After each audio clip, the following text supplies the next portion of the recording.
All right, hey guys. So to get started, just a bit about me. I'm TC Davis. I look like that, usually a little less blurry. Twitter, not super active, but if you have any questions, I love answering them. Just love talking to people. And I work on this thing.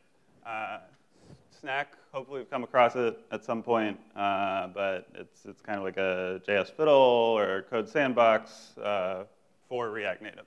So you can write your code, you can play around with stuff, run in a little emulator there, connect your phone. So it's cool for playing around with stuff, cool for sharing it with other people, repro cases, good stuff.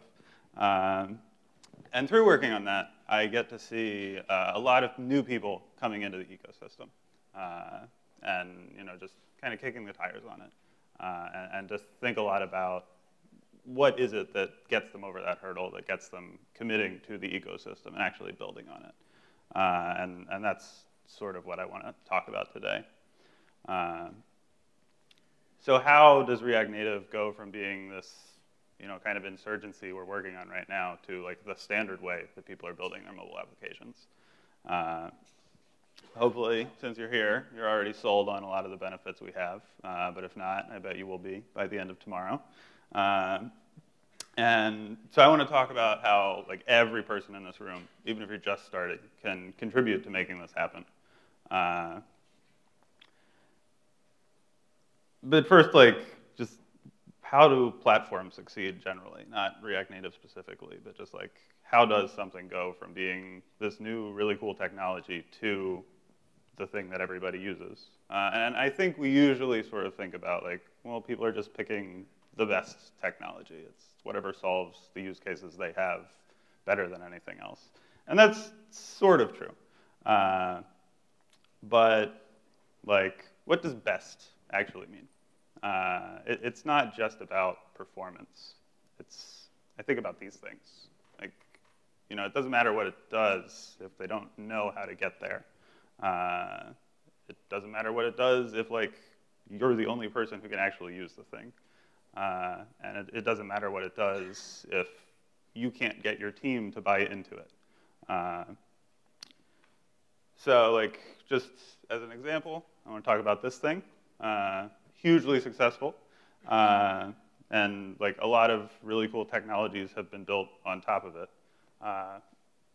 And I think it's a really cool example because, when you think about languages or platforms that have succeeded, something like JavaScript, you basically had to use JavaScript if you wanted to do something cool on the web.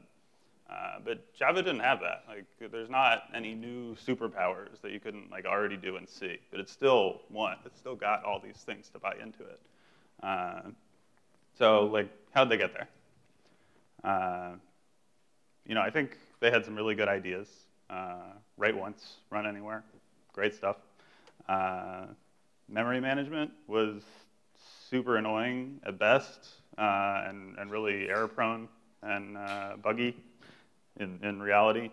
And at the time, it seemed like object-oriented everywhere was a good idea too. But these other pillars really mattered too. So shipped with sort of amazing library support. Just out of the box, you could do a lot of stuff with it pretty easily. And Sun invested a lot of energy in selling those benefits to people and getting buy-in. And they managed to get to a point where you had companies using it because they already knew how to do it, and it was really easy to hire for. And schools were teaching it because it was a great way to get their students jobs when they graduated. And that feedback loop is, I think, a big part of why it continues to be so successful. Enough about Java. So how does this work for React Native? I think we've got some really good ideas. Write once, run anywhere, still cool. And the component model is just, it's a nicer way to build applications. And we have a lot of pretty big annoyances with just the status quo way of doing things. You have two entirely separate apps you have to keep at the same place all the time. And you ship some bug, and you got to wait like a week to like get it fixed. And we have ways around these, and I think that's very exciting.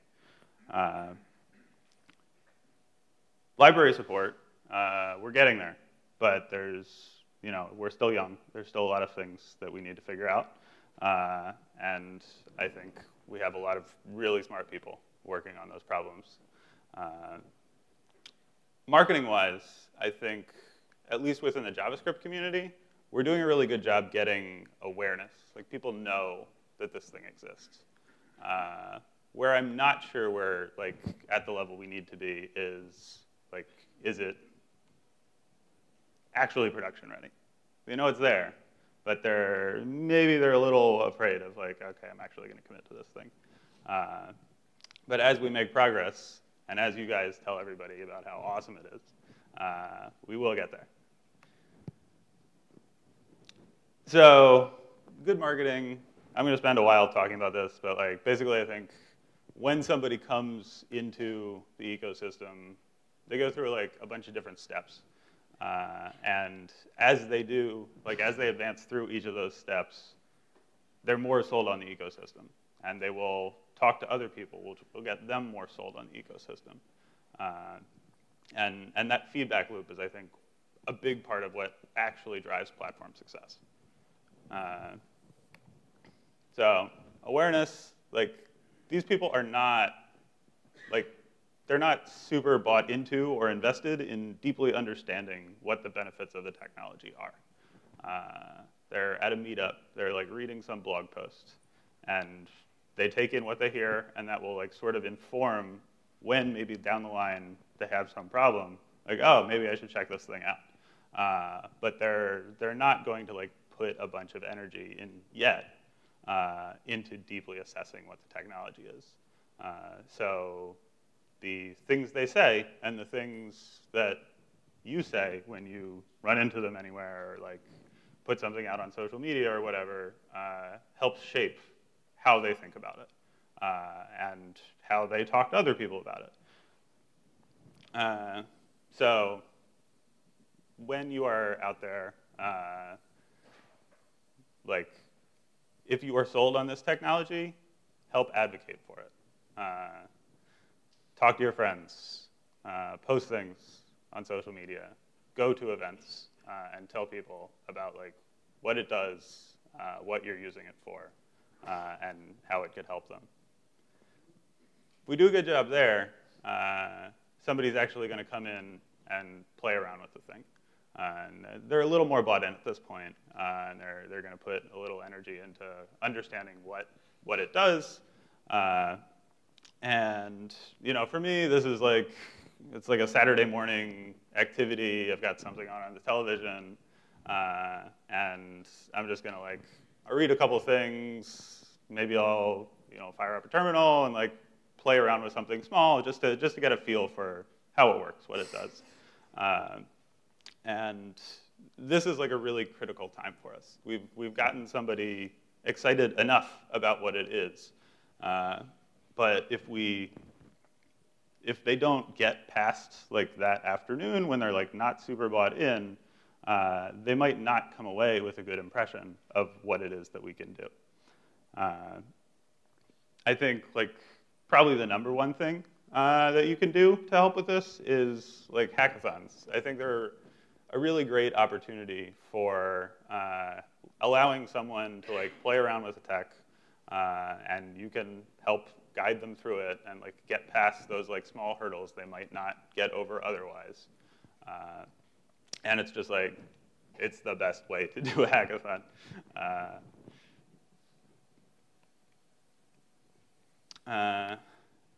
So this is just like a small example of what somebody new to the ecosystem might do. And last I checked, this will crash on Android. Might be fixed already. But like, see if you can tell what the issue is.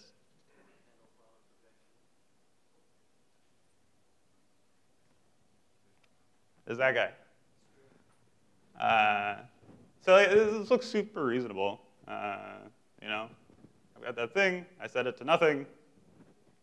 Don't render anything. But I think what actually happens is it, tries to render nothing. And so, like, the person who did this, like, I think posted something on Stack Overflow that I happened to see and happened to, like, help get them past that point. But if you don't do that, if they don't have that interaction, I think what they come away from this experience with is, like, there's just, like, a lot of rough edges, and it's not, I don't think it's ready yet. So, like, being available and responding to those kind of questions. It doesn't take long to just like play around with it and, oh yeah, if you change that. But like, stuff like this, somebody who's working in the ecosystem, I don't think would ever write this code. You write no, because that's what you do. And that's why issues like this end up appearing. But if we can, help get people past that hurdle, they're much more likely to stick around. This is my view on what usage of React Native looks like by platform. So we've got about half Mac, maybe 10% Linux, and then the rest Windows. And then Core has started like tagging issues as platform specific. So this is my list of all open issues, like not open now, but ever. So, I think there's only like, there's 2 Mac issues. They're still open because they're like some small, very specific thing. I think the Windows stuff is like maybe half open, half closed. Nobody ever closes a Linux issue, but I think that's probably part of the fun. But if you develop on a Windows machine, please do this. Like, I think you'll see a lot of Macs up here, and I think that's why we see this effect. Like, that's the tech we're using. That's the tech that gets tested really, really well. So, when there's a new RC out or like somebody's throwing out a new tool, just take it for a spin. See what happens, and put a little energy into writing like a good, clean report. So it's like easy to understand what's going wrong and fix it before that gets shipped out.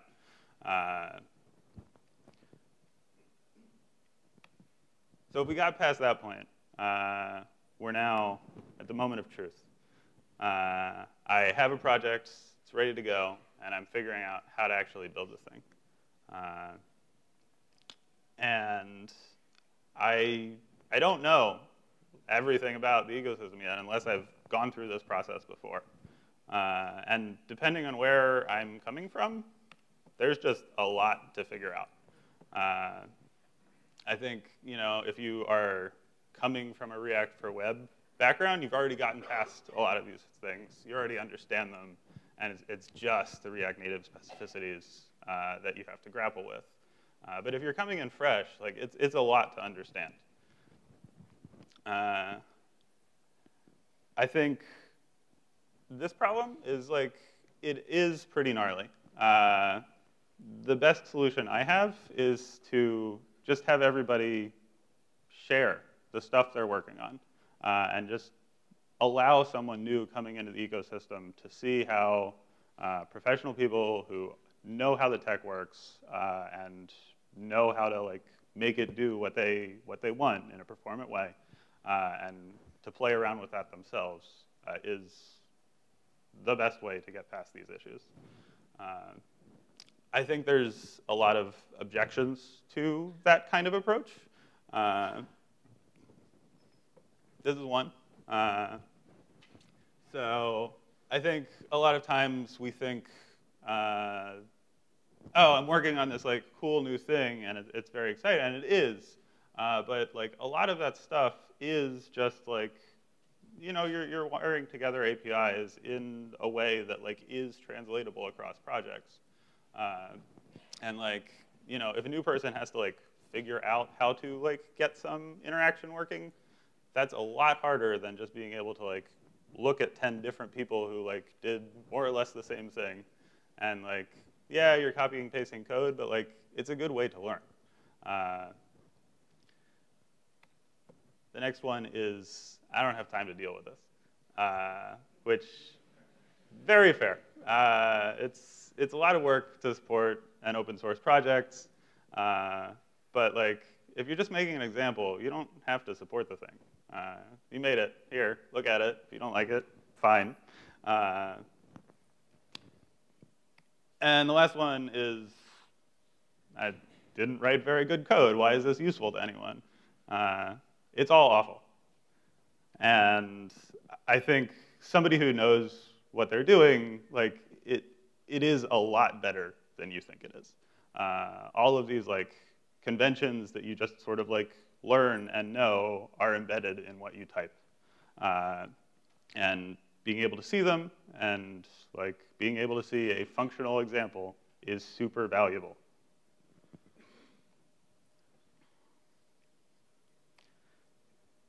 All right, so they picked React Native. Now they actually have to build the app they intend to build. So we still got this problem. But we get to add this on, because this is JavaScript. And we're real good at solving problems.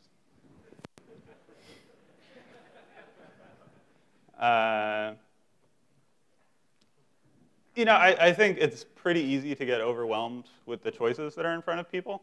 And you know, the people who are like trying to solve like deep, hard problems and have invested all this time in building all of these solutions care a lot. And the people who use them care a lot. But in order for the ecosystem to grow, I think as much as we can sort of like eliminate having to confront these choices, the better. I think it would be like really, really cool if we could come together and be like, okay, this is the easiest thing to use that is production ready. And just like, that's one question. And let's come together on what the best things that we have come up with so far to deal with those are. And then for the rest of it, like, just have like honest conversations about, okay, what's good about this one? What's bad about this one? So that when somebody's working on an app, they can get it most of the way with this like kind of like relatively easy to work with, straightforward thing. And then as they see the actual problems in the app, they can then go into like, okay, what's actually the best way to deal with this particular problem?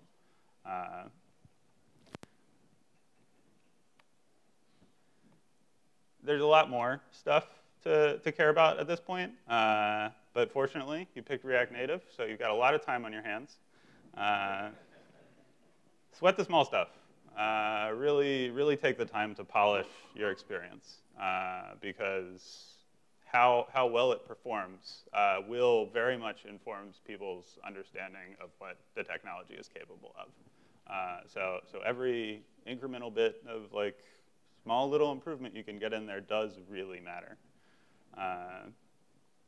And write clean code. You know, document it, test it, refactor it, because eventually somebody else is going to take it over.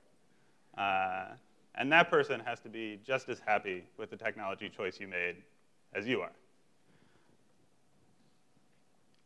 are. Cool. So that's marketing. Onto the library side of things. Now you actually have to deal with this problem. But it's like, it is super rewarding to be able to work on this stuff and put something out there that solves people's problems in a novel way.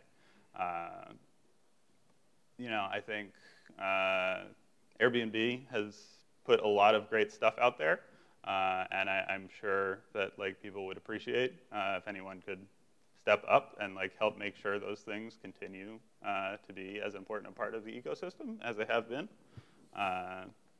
You can go off into the wilderness for a while and come back with something like Reanimated. And like, you know, if this isn't for you, you can still support this effort.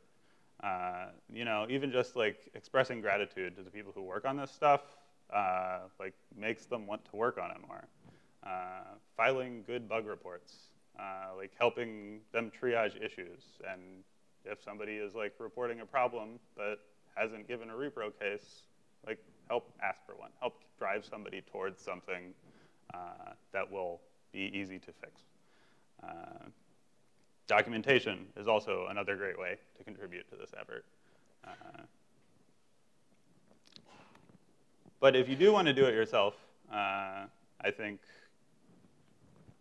Brent just has a keyboard shortcut that will just drop this whole thing in there. It's part of how he is so prolific, but you know, it's so much easier to deal with something if you could just like fire it up. Oh, look, it's broken. I see why. Go and fix it, rather than having to like, I don't know, parse somebody's code, or even just like cloning the repo, installing the dependencies, all this stuff. It takes time. And you know, why not put that burden on the person who has the problem and like should hopefully like be able to understand it better and more quickly than you can. And then you can focus your energy on helping improve the capabilities of the library. So that's most of what I got. I'm here for today and tomorrow, and like I really care about this stuff. So hopefully you can grab me at some point if you have any thoughts on this, anything you think we can do better, we should be doing better, and yeah, like get out there, help share the word, and help get people excited about this like really cool technology that we all get to work on. Thanks a lot.